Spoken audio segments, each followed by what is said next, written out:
welcome.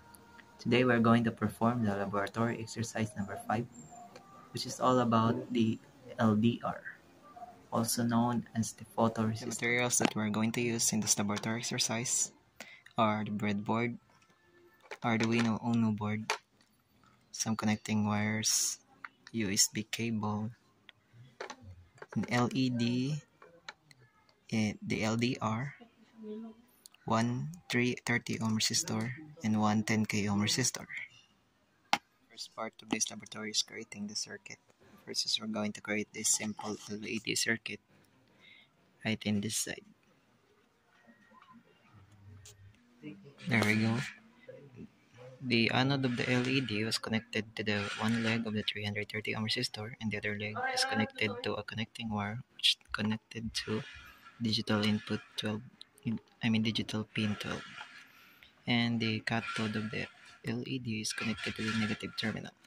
So the next is to connect the LDR with the 10k ohm resistor at this side.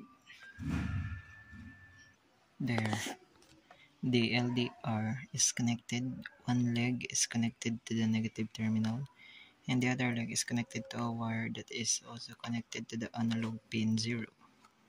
And next to the analog pin 0 is a 10k ohm resistor, which is connected right after, and the other leg is connected to the positive terminal. And for the last part is connecting the positive terminal to the 5V volt pin and the negative terminal to the GND pin. And that is the part 1. Next would be to connect this to the laptop and create the sketch. Now the Arduino board is connected to the laptop and the IDE software is open. This is the code that we are going to use, which is given by the instructor. I will give the code down in the description below.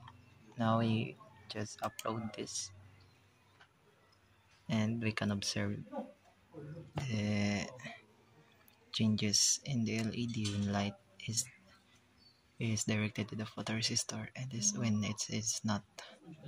Now as we can observe, when we cover the direct source of light, the LED lights, and that is all. Thank you.